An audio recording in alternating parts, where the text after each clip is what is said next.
Hey Dave, really well done last night, pal. A couple of the issues we started off with were ones that we've actually sort of visited before, and then obviously with you putting in quite a bit of practice, one or two extra things have just creeped in as well. So if we just have a look on the left here, obviously we set up, first thing we noticed, you actually noticed this yourself to be fair, is how high the handle is, and obviously I'll get into that in a minute of why that's so important, but I didn't even need to tell you, you knew straight away. Lower the handle slightly, so you can see here more towards your belt buckle, whereas this one's up in sort of like your belt, almost like your belly button kind of thing.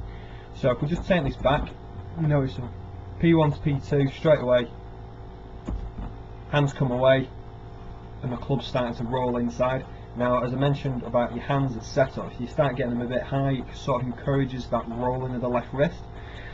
So we noticed that straight away. Now, as we continue going back, you can see their hands, they're trying to come inside. Obviously, P3, you can see their hands aren't really in enough. And then if we just go to the top and stop, you can see there how high your hands are. And from there, you're only going to be coming down steep into it, always cutting across it, always likely to get a necky strike. And it's always going to move from left to right in the air without some serious hand movement going through the ball. So if we just take it back to P1 to P2 here, so this was the majority of the session really, trying to get that more in line. So we'll just take this back, P1 to P2, your thoughts were hands more in, hands more in, and feeling as though you weren't rolling the left hand at all, so it was almost like there was zero rotation from the back of the left hand. If I just take away these lines, and you'll notice sort of left shoulder to left hand, you can see there it's come away. You see there it's starting to move on a more inward path. Just continue up. P3, you can see that there, P4,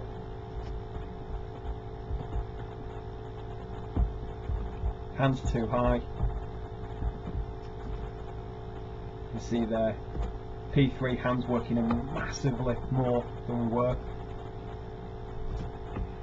Bit of a shorter backswing than we would normally see, but I don't mind that too much. You hit the ball hard enough to get plenty of distance out of a 3/4 backswing. You can see there, massive difference. Excuse me. Hands more in. Now as you're starting to come down, still a little bit, you can just see there the hands just come away and out a little more. So you can see there hands are starting to come away, but a lot better than what we were seeing previously there. So going forward, Dave, hands in, club out if you can want to think of it that way, or hands in, zero rotation with the back of the left hand. And then as you're coming down, I want you to just keep working on this. You can just see here we've got the alignment stick here, and your thought is to try and start everything to the right of it. That encourages your left shoulder to drop down a little more, hand path a bit more on the inside on the way down. And as we saw, some huge drives last night, ridiculous. So very well done, mate, and I'll speak to you soon. Bye bye for now.